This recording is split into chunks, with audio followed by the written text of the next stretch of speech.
Voilà, jaaree am problème. Bon, salam tout le monde, c'est Ahmed Ndiaye de Online Class. Di leen wax dal leen jàmm si online challenge numéro 2 bu online class di organiser pratiquement chaque semaine.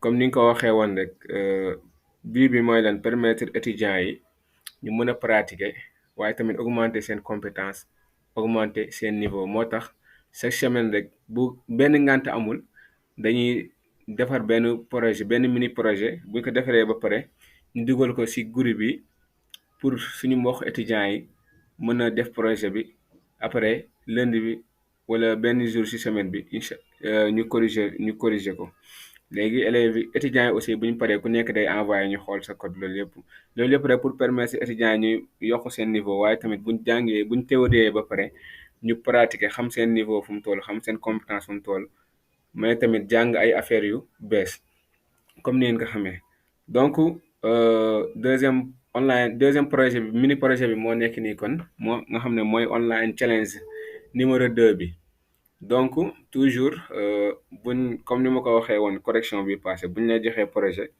balaa ngeen di commencer xool leen projet bi ba pare ñaata partie la composé léegi boo leen xool mini projet bii nii boo xool benn kii la menu de navigation ak benn section donc ci kaw kon header bi mooy lu noir li lu gris li autant pour moi header la header mooy en-tête booy xool site yu bëri ci kaw en-tête lañ koy wax parce que en-tête bi en général mooy contenir logo site bi wala titre site bi ak kii nii menu de navigation c'est-à-dire lien yi ngay cliquer mu yóbbu la ci beneen page loolu mooy en-tête mooy lu gris bi léegi partie bu am background bleu bi ak navbar partie boobu section la donc déjà rek bu ñu xoolee projet bi distingué nañ deux parties yi le header nga xam ne mooy background bu gris bi avec le titre H1 ak menu de navigation yi waaye tamit ak section bi nga xam ne moo contenir navbar donc sans plus tarder rek mën nañu commencer correction bi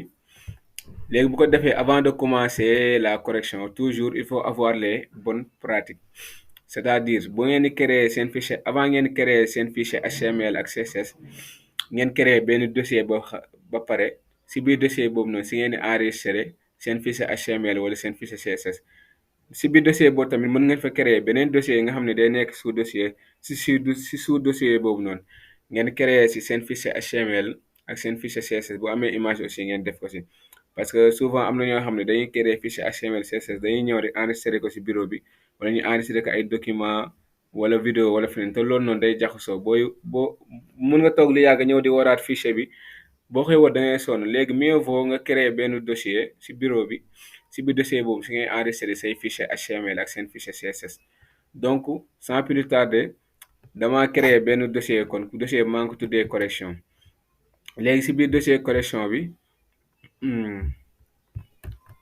léegi xaama renommé kii comme que online challenge 2 la te yeneen challenge yi incha allah dina am ma tuddee ko challenge 2 voilà léegi si biir dossier sama dossier correction dama faa créer beneen dossier nga xam ne kon dossier bii nii sous dossier lay nekk léegi sous dossier challenge 2 bi nii si laay enregistrer samay fichier HTML ak fichier CSS léegi am na beneen astuce aussi bu ma leen mën a jox léegi bon ñuy utiliser VS Code xaw ma ba xam nag fii moom ñëpp Visual la ñuy utiliser wala mais ñuy utiliser VS Code par exemple boo leen ubbee Visual bon interface baa ngi nii léegi au lieu que ngeen di def contrôle N pour créer fichier HTML ak fichier CSS enregistrer ko si dossier kii bi challenge 2 bi léegi mën ngeen ñëw fii nii boo leen xool si menu Visual bi si kaw mooy fichier édition sélection affichage atteindre exécuter léegi da ngeen di ñëw fichier ngeen cliquer fichier ngeen ñëw def ouvrir le dossier am na sax raccourci contrôle plus K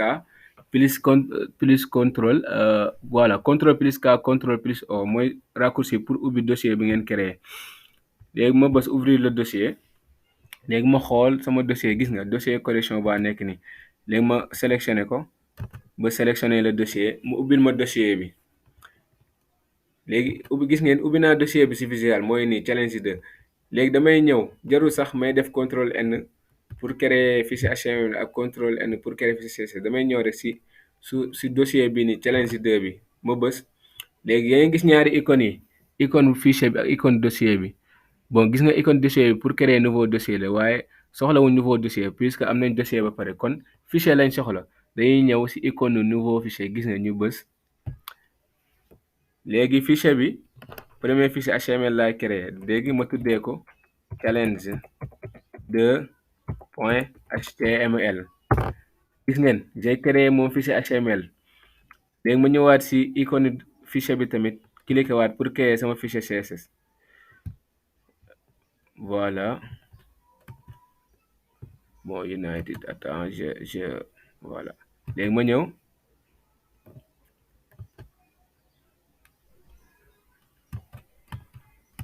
excusez-moi hein. léegi ma bës challenge je pense qu'il y a un petit problème donc waaw fii laa ko waroon defee voilà léegi ma créer fichier CSS ma def challenge 2 point CSS gis ngeen j'ai créé mon fichier HTML et CSS sans pour autant enregistrer def contrôle N bës tour kii bi ubbi dossier bi donc mën ngeen ubbi dossier bi directement ci VS Code bi léegi à partir ci dossier bi ngeen comme ni ma ko defee nii ngeen bës ci icône créer nouveau fichier boo leen bësee foofu rek automatiquement ngeen voilà seen fichier yeneen xool nu ngeen koy tuddee ngeen bës def extension il faut pas oublier l'extension hein voilà léegi toujours dañuy commencer ci code HTML bi comme ni ma ko waxee woon donc ñëpp xam nañ ne HTML balaa ngaa coder am na benn code minimal wala ñu ngi koy wax structure minimale boo war a bind mais comme que yàgg ngeen coder peut-être ñu ci bëri yàgg nañ coder à chaque fois ngay ñëw di bind structure minimale bi day jël sa temps léegi pour éviter loolu Visual am na benn raccourci da ngay ñëw rek nga bës point d'exclamation ci clavier bi point d'exclamation ci clavier bi léegi boo ko bësee gis nga dina la indil voilà gis nga point d'exclamation ak ñetti point ci suuf léegi nga ñëw rek bës entrée léegi boo bësee entrée tag moom indil na la structure minimale kii nii code HTML nga xam ne à chaque fois dañ koy soxla sinon lii nii code minimal bii nii bu manqué rek mën naa ne loo codé dara du ci absent donc xaama changer titre kii bi ma def ko correction online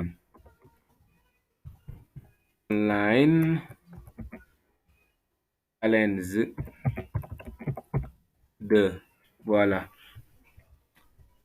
léegi bon comme nuñ koy waxee rek comme toujours léegi bépp code bu ñuy bind ci suñ body bi dañ koy bind nga xam ne mooy constituer la partie visible maanaam partie visible du site web li ci kaw ay métadonnées lañ koy wax donc la première chose qu'on va faire comme nuñ ko gisee ci projet bi partie header bii nii donc dafa am H1 am ay liens de navigation ay boutons léegi partie bii nii lay njëkk a créer lay njëkk a créer en HTML ba pare léegi bon comme que header la en-tête dañuy utiliser balise sémantique bu ñuy wax header nga xam ne mooy en-tête léegi ñu bës entrée voilà léegi ci biir balise header bii nii day am titre H1 donc H1 léegi H1 bi booy xool online classe ci projet bi online classe lii mooy H1 bi mais online bi dafa nekk en gras classe bi nekkul en gras donc on va utiliser pour encadrer online bi dañuy utiliser balise strong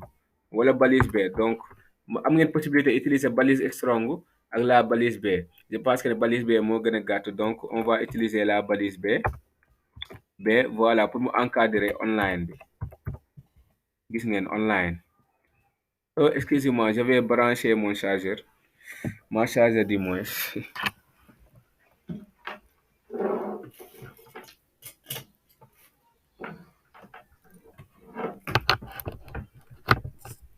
voilà léegi gis nga on a encadré nañ online bi ak balise B donc ñu ñëw mu des classe bi ñu bind classe léegi waaw voici suñu titre H1 ba nekk nii léegi comme niñ ko gisee ci projet bi aussi am na nav bi daa contenir ay liens donc léegi dañuy ñëw ci HTML ba léegi ci biir header bi tamit ñu ubbi balise nav mooy navigation léegi ci biir nav bi day am ay liens 5 liens la léegi en Visual am na benn raccourci bu lay permettre nga créer ay liens yu bari comme que à l'avance xam nañ ne suñu projet bi 5 liens la am mooy accueil contact service et connexion donc au lieu que ñuy def a href égal tëjaat def entrée dem à la ligne a href égal tëjaat dem entrée à la ligne am na benn raccourci visuel da ngay def a multiplier par 5 nga bës entrée. Voilà léegi nga ñëw nag def entrée pour mu yóbbu la la ligne. Gis nga déjà rek gañe nga temps te développeur daa war a nay si temps, donc raccourci bu utile la pour ñu ko xamul woon. léegi waaw premier lien bi moo ngi nekk accueil. Deuxième lien bi contact. Troisième lien bi service.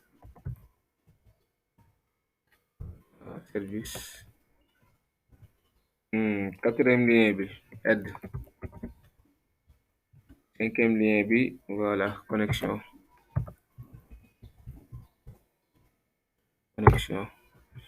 Voilà léegi suñu header bi lii la constitué woon boo leen di xool titre H1 online classe, lien accueil, lien contact, lien service, lien aide, lien connexion. donc mën naa ne kon header bi pare na instant yi en HTML quoi. Bon CSS bi moom ñëwagul mais li HTML bi kese la. donc léegi dañuy génn si header bi carrément mu des beneen partie projet bi nga xam ne mooy lan background bu la bii nii ñu bind si la navbar. donc lii nii mooy section bi. kon donc section bi moo si topp dañuy ubbi balise section. léegi si biir balise section bi moom bon navbar rek dafa am texte navbar. donc navbar bi aussi nav yi dañoo gis ne c'est en gras comme ça. léegi toujours on va utiliser la balise B. bon balise B ak balise strong yëpp benn la, donc dañuy utiliser balise B comme que moo gën a gàtt. def balise B ñu def nav, voilà door a def bar. voilà léegi section bi moom lii kese la. donc voici le code HTML guddul. léegi nag bon CSS moom toujours mooy gën a gudd. donc pour rappel HTML da lay permettre léegi avant ça nañ actualiser suñu page ñu xool lan lañ amagum en HTML pour le moment avant ñuy dem ci CSS bi. léegi comme ni ngeen ko gisee instant yi moom suñu page HTML bi nii la mel. design amul dara. waaw instant yi moom dafa ñaaw quoi. pour rappel HTML structure bi lay defar ak contenu bi. léegi CSS mooy ñëw def présentation bi, def ay background couleur, changer police yi, yokkutaa écriture yooyu yëpp c'est en CSS. léegi suñ code HTML instant yi lii la ñuy jox. donc léegi dañuy dem commencer code CSS bi. léegi avant de commencer code CSS bi comme que créé na fichier CSS mais instant yi relier guñ ko, donc faaw ñu relier ko ak fichier HTML bi, sinon rek mun nga coder CSS waaw ay 1000 code nga actualiser doo gis dara nga ne waaw man lan moo tax lu ma def ñëwul, fekk da nga fàtte relier fichier CSS bi ak HTML. parce que fichier CSS moom feuille de style de cascade la. waaw par exemple da ngay bind rek mais même boo ñëwee si dossier boo enregistré boo cliquer yow code bi rek ngay gis, doo gis résultat bi. donc pour mu mën a am sens da nga koy relier ak fichier HTML bi. léegi fichier HTML bi si boppam ngay actualiser pour mën a gis résultat bi. donc nan lañuy relier fichier CSS, dañuy utiliser benn lien mu nga xam ne moom tamit métadonnée la. léegi lien boobu noonu fan lañ koy def si entre balise ouvrante head bi ak balise fermante head bi. léegi lien baa ngi nii dañuy def link. bon attends je vais désactiver. voilà link rel égal style sheet href égal le nom du fichier CSS challenge 2.css. bon on rappelle que par exemple seen fichier CSS challenge 2.css ngeen si def. léegi nga ñëw si link bi challenge 2 par exemple nga def C majuscule wala nga def espace challenge ak 2 bi nga def si espace, ça ne va pas marcher. kon fichier CSS noo ko créé noonu tur bi nu mu mel exactement si fichier bi noonu la war a mel si link bi. donc relier nañ ba pare kon mën nañ dem commencer suñu code CSS. mais avant de commencer en CSS toujours faaw ngeen am les bonnes pratiques balaa ngeen di coder en CSS. premièrement mooy lan en HTML mën ngeen boo leen parfois mën ngeen créer ay div wala ay boîte wala ay article ay section. waaw loolu yëpp daal ngeen jox leen width, ngeen jox leen largeur ak hauteur en pixel par exemple. Léegi dafa am navigateur yoo xam ne par défaut boo créé ay boîte nga jox ko largeur ak hauteur, navigateur boobu noonu da siy yokku daa am nu mu siy yokk da siy yokk tuuti. Léegi pour éviter loolu noonu en CSS am na benn propriété bu ñuy wax box sizing. Box sizing lañuy utiliser pour mu éviter comportement boobu noonu. Léegi dañuy def étoile pour cibler boîte yi nekk si suñu page HTML yëpp. Donc ñu def étoile ubbi accolade yi ñu def box sizing border box pour mu dindi comportement boobu nga xam ne yenn navigateurs yi dañuy yokk taille boîte yi. Bon box sizing valeur par défaut content box la mooy par défaut yenn navigateurs yi ni ñuy yokkee boîte yi. Léegi pour dindi valeur content box boobu noonu da ngeen di def box sizing border box nga xam ne taille boo leen jox boîte bi day fixe day normal. Donc ça c'est une première pratique. Léegi deuxième pratique ba léegi da ngeen di ñëw ngeen def body margin 0 padding 0. Ça aussi c'est une bonne pratique. Pourquoi? Parce que souvent boo leen codé en HTML da ngeen ñëw si CSS defoo leen body 0 margin asafla defoo leen margin 0 padding 0. page HTML bi day bàyyi ay marge aussi. Léegi nañ commentaire margin 0 bi ak padding 0 bi avant ñoo defaat body 0 margin kii nii body margin 0 padding 0. léegi instant yi gis ngeen boo leen xoolee online classe yi à côté à gauche daa am marge. nav bi tamit bu contenir lien yi dafa am marge. te nekkul ñun ñoo def marge bi nii nekkul ñoo ko choisir. Léegi pour éviter loolu moo tax pour les bonnes pratiques ngeen def body 0 body margin 0 kon padding 0. Margin ça veut dire marge extérieur, padding marge intérieur. Donc nañ actualiser suñu page xool ngeen gis différence bi. Léegi gis ngeen marge bu mu bàyyi woon à gauche nekkatu fi. Donc toujours il faut faire body margin 0 padding 0. Bon ça c'était les deux bonnes pratiques yoo xam ne toujours balaa ngeen commencer coder en CSS kon du moins ngeen def ko. Léegi dañuy ñëw commencer si suñu code bi nag. Comme que codé nañ en HTML ba pare nañ ñëw CSS. Donc comme ni ñu ko defee woon ci HTML étape par étape lañ procédé woon. Léegi on va s'occuper de notre header nga xam ne moo contenir titre online class yi ak lien bi nii. Voilà ak lien de navigation bi. Léegi boo leen xool header bi nii la mel dañoo bëgg mu mel ni exactement. Léegi bon dañuy njëkkee si H1 ba pare ak background header bi. Léegi ñëw en CSS donc ñu def header. Léegi header bi comme nu mu toll nii comme ni ngeen ko gisee ci projet bi dañ koy jox hauteur 70 pixels. height mooy hauteur. Height c'est en anglais qui veut dire hauteur. Height 70 pixels. Léegi 70 pixels. Léegi dañ koy jox padding pour kii bi H1 bi ak lien de navigation après mu décalé wu à gauche de 110 pixels. Asafla de 80 pixels du moins ak lien de navigation bi. Donc padding 0 pixel ci kaw ak ci suuf moom 0 pixel lay nekk. Léegi à gauche et à droite 80 pixels. Léegi ñu jox ko background color fond couleur bi ñu def dièse ñetti 3 gris la. Vous avez le choix ngeen utiliser notation hexadécimale wala notation normale mooy couleur normale wala RGB ku nekk ak préférence am. Donc léegi couleur écriture bi day nekk blanc. Font family léegi dañu koy jox police dañuy changer police yi pour mu gën a rafet. Kon pour changer police dañuy utiliser paramètre font family. Police bi ñu jox ko valeur Montserrat. Léegi nañ actualiser suñu page xool balaa ñoo continuer.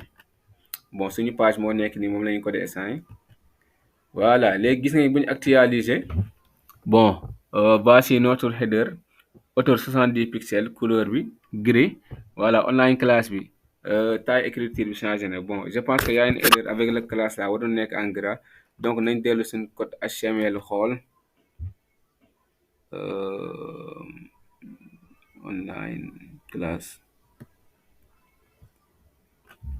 Bon des na waaw bon loolu lañ si ñëw si kanam la sax si kanam la si kanam la léegi gis ngeen suñu header bi instant jox nañ ko auto 110 pixels ak waa H1 bi changé nañ police bi mais lu mel ni instant ba léegi dafa ñaaw parce que si kaw daa am marge alors que header bi dafa waroon collé wu waru woon bàyyi benn marge ci kaw quoi léegi la moo tax loolu noonu parce que H1 bi moo tax parce que H1 élément de type bloc la léegi élément de type bloc à chaque fois boo ko utiliser fekkee moom nga ñu ko def sa code day bàyyi marge ci kaw loolu moo waral marge bii nii ci kaw ngeen di gis léegi élément de type bloc boobu noonu nga xam ne mooy H1 bi léegi dañ koy changer dañ koy transformer def ko élément de type dañ koy changer def ko élément de type inline block pour marge bii nii ci kaw dañ léegi niñ dem ci CSS léegi ñu def H1 bi lañuy changer nga xam ne élément type bloc la moo waral marge boobu noonu day dem à la ligne léegi pour dindi élément comportement boobu noonu élément de type bloc bi léegi dañuy koy changer def ko inline block léegi kon dañuy utiliser propriété CSS bu ñuy wax display léegi ñu def display inline block pour mu deñ léegi nañ xool voilà gis ngeen comportement boobu nañ dël na display inline block dina na marge bu ñu ko bàyyoon bloc bi rek mën nañ ko dee ba sonn marge boobu duñ deñ donc pour ñu dindi marge bu nekkoon ci kaw moo tax ñu def ko display inline block léegi ñu jox ko margin 0 bi après di ngeen xam pour lan léegi ma jox ko hauteur 100% nga xam ne day jël hauteur kii bi yëpp header bi yëpp léegi ñu jox ko line height 70 pixels en fait line height comme son nom na ni line mooy ligne height mooy hauteur kon hauteur bu dox ci diggante ak ligne bi c'est-à-dire ici fii nii attends excusez-moi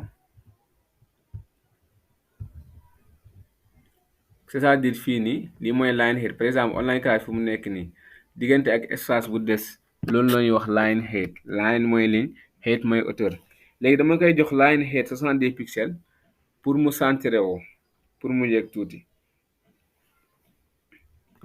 léegi nañ xool gis ngeen na léegi boo ko jox naa ko line height 70 pixels léegi parce que dañoo bëggoon suñu titre bi xaw a yéeg tuuti mu centré wu quoi mooy ligne entre la hauteur moom lay wax line height donc jox nañ suñu titre line height 110 pixels pour mu nekk ci digg bi comme nu mu mel ci projet bi léegi ba léegi dañoo bëgg a wàññi poids texte bi léegi pour wàññi poids texte bi en CSS dañuy utiliser propriété bu ñuy wax font weight day ñu jox ko valeur 600 je pense que 600 non ñu jox ko valeur normale du moins nañ ko jox font weight normal léegi nañ ñëw actualiser xool voilà gis ngeen classe bi online classe bi gën naa rafet bon je pense que ni pare nañ ak titre H1 bi comme ni ngeen ko gisee léegi nag dañuy ñëw attaquer nav bi menu de navigation bi nga xam ne moo nekk nii ak ay contact comme nu mu mel nii lañ bëggee mu mel donc moom lañuy ñëw lijjanti donc toujours ñu ñëw en CSS nañ dollu ci suñu page ñun léegi ñu ubbi balise nav léegi comme ni nga ko gisee ci projet bi nav bi à droite la nekk alors que par défaut boo ko codé en HTML à gauche lay nekk donc kon dañoo bëgg mu dem à droite dañuy def nav ñu utiliser propriété bu ñuy wax flow to right c'est-à-dire menu de navigation bi day changer position comme que gauche la nekkoon boo defee flow to right kon day jógee gauche dem droite day flotter à droite kon léegi kon nañ dem xool léegi gis ngeen dem na à droite léegi bon couleur bi bëgg nañ mu changer soulignement yi dañ mu nekk ci digg bi moom tamit léegi dañuy ñëw cibler lien yi nekk ci biir nav bi ci boppam léegi dañuy def nav espace A voilà léegi j'ai mis ñaari A donc excusez-moi léegi dañuy njëkk a dindi soulignement yi texte kon dañuy utiliser pour dindi soulignement yi dañuy utiliser propriété bu ñuy wax text decoration Je pense qu'il y a un problème. Voilà. Voilà laa waroon def crochet. Donc soulignement bi lay njëkk a dindi parce que en HTML par défaut les liens sont soulignés quoi, en plus couleur bu la lay nekk léegi donc pour dindi comportement boobu noonu soulignement bi d'abord dañuy utiliser peut-être bu ñuy wax text decoration ñu jox ko valeur non non c'est-à-dire day dindi soulignement bi. Voilà léegi excusez-moi. waaw léegi dañuy changer couleur bi dañ koy jox color mu nekk blanc dièse 3F. léegi moom tamit dañ koy jox line height comme sànq line height 70 pixels moom tamit pour mu nekk ci digg bi comme ni ko defee woon ci action bi je pense que ni léegi comprendre ngeen propriété line height 70 pixels. léegi ma jox 70 pixels léegi balaa ñoo continuer nañ xool lu mu joxe léegi gis ngeen voilà instant yi moom nekk na ci digg bi avec line propriété line height bu ñu utiliser comme action bi. En plus couleur yi nekk na en blanc léegi la moo des instant liens yi dañoo taxawloo donc dañoo bëgg mu espacé wu léegi dañ leen di jox padding marge intérieure vu que liens yi si si balise nav bi lañ nekk te balise nav bi header ba la nekk donc dañ leen jox padding 0 pixel en haut et en bas c'est-à-dire top et bottom 20 pixels à à gauche et à droite c'est-à-dire left et right donc léegi nañ dem actualiser xool. Voilà léegi actualiser nañ gis nga am na espacement léegi ci diggante lien yi léegi nag mu des lan bu ñu xoolee ci projet bi lien yëpp blanc la amuñu background sauf bouton connexion moom dafa am background am border registre. Voilà léegi moom nag cas spécial la léegi comme que instant yi bu ñu ñëwoon ci CSS rek def A léegi ñu def fii nii ñu ñëw jox ko background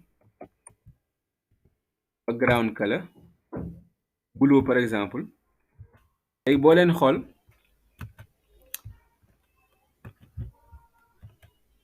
bon fii la n'est-ce pas léegi buñ defee lii nii rek buñ ciblé A yëpp rek ba ngeen xool A yëpp ay am background te bëgguñu loolu noonu bouton de connexion bi kese lañ bëgg mu am background léegi pour éviter comportement bii nii en HTML am na lu yaa ce qu'on appelle les classes et les ID.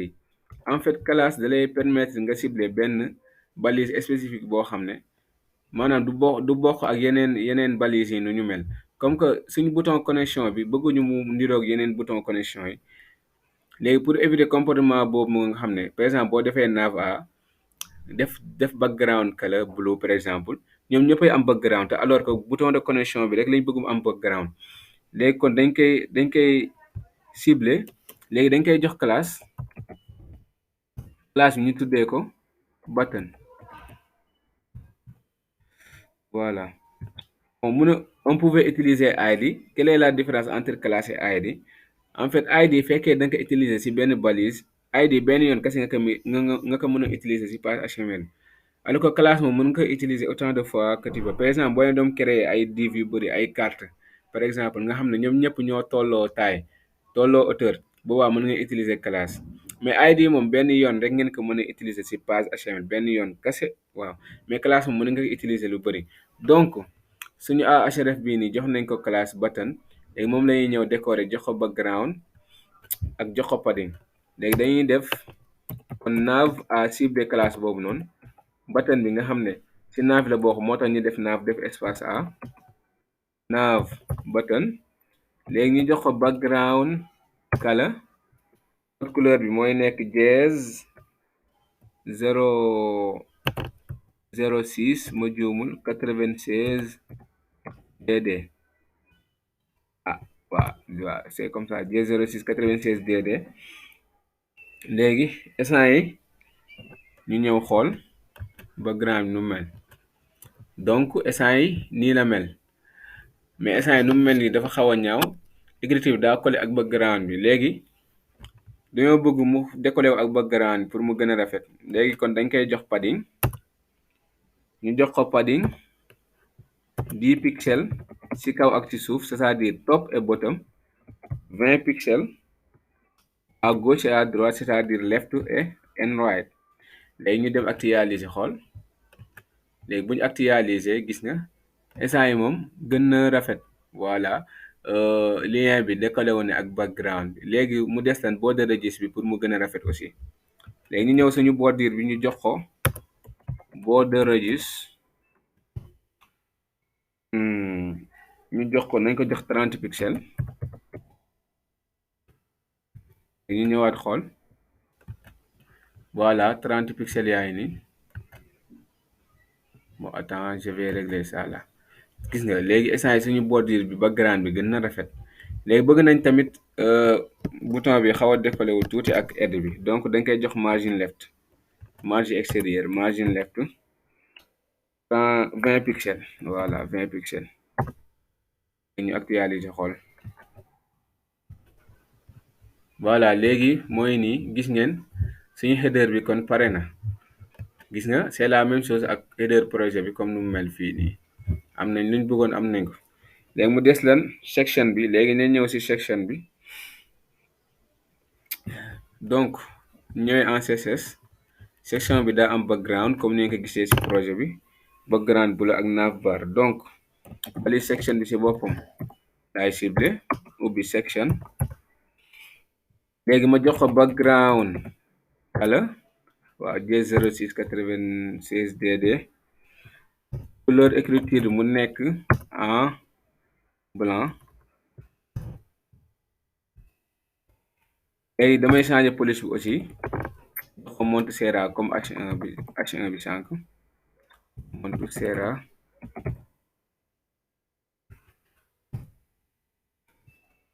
léegi bon nañ actualiser xool balaa ñoo continuer. léegi pour l'instant le résultat ça donne ça. instant yi moom rafetul daa ñaaw te boo leen xool ci projet bi section bi daa jël hauteur page bi yëpp léegi pour ñu def loolu noonu dañuy utiliser propriété height.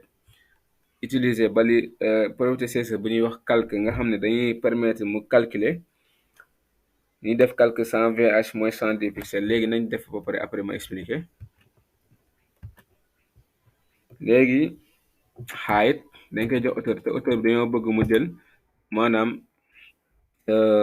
mu jël hauteur écran bi yëpp de sorte que boo actualiser sa page boo ubbee fi sa fichier HTML rek tak doo mën a scroller doo def dara loolu lañ bëgg. léegi ñu def height ñu def calque entre parenthèse ñu def 100 VH espace moins 110 pixels.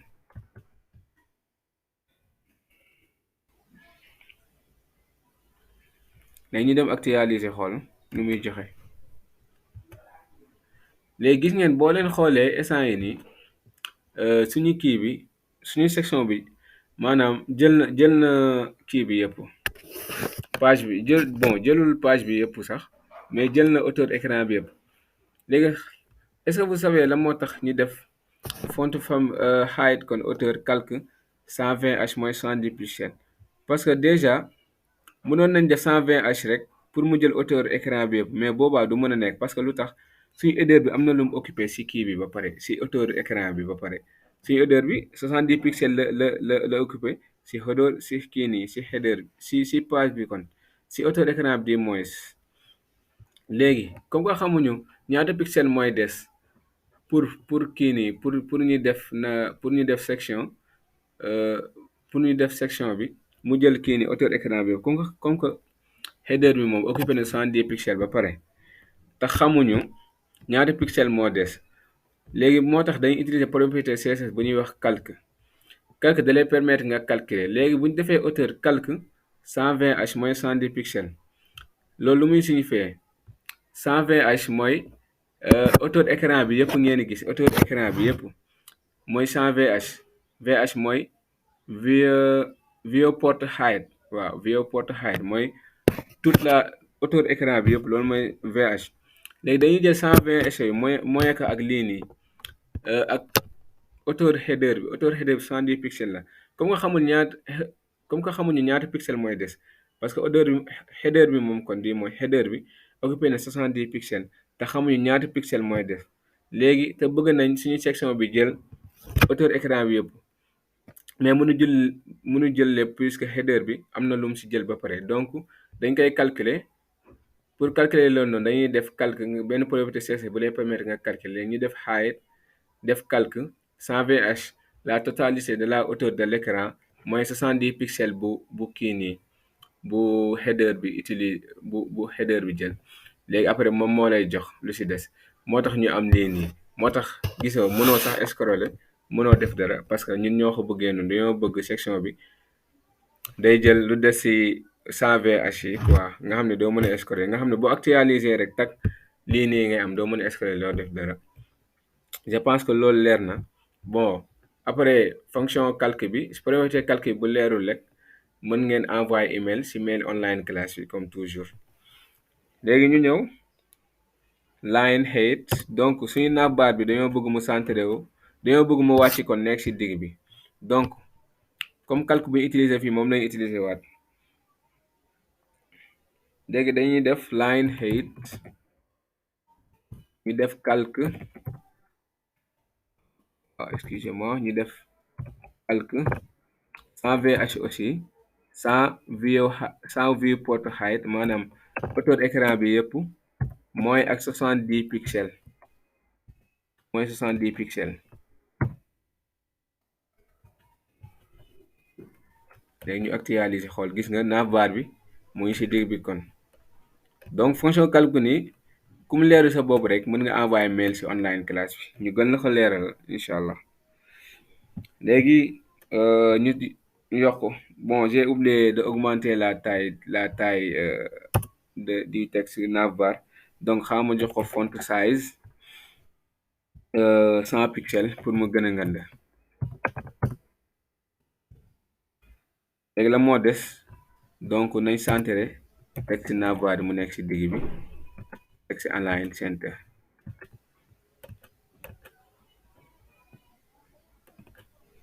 voilà léegi kon gis nañ projet bi nii lañ waroon def donc codé nañ ko instant yi ndiroon na ak projet bi mini projet bi du moins kon bu online challenge 2 bi voilà même chose dañ am donc waaw ñu ngi leen di jaajëfal yéen ñëpp c'était tout la moo tax ñu def enregistrement bi nag parce que démb suñu enregistrement bi moom waaw parce que suñu machine dafa amul problème quoi en fait enregistré nañ sax mais après vidéo bi amul son moo tax ñu jëlaat suñu temps def enregistrement bi du ñàkk am na ñoo xam ne dinañ suivre ñu bëri dañuy laaj correction bi donc moo tax dañuy def dañoo defaat beneen enregistrement vidéo pour après ñu dugal ko chaîne YouTube bi yéen ñëpp ngeen mën a seetaan correction bi voilà kon gars yi ñu ngi leen di jaajëfal ñëpp c'était tout Ameth Ndiaye la woon bu online classe voilà merci beaucoup et prenez soin de vous.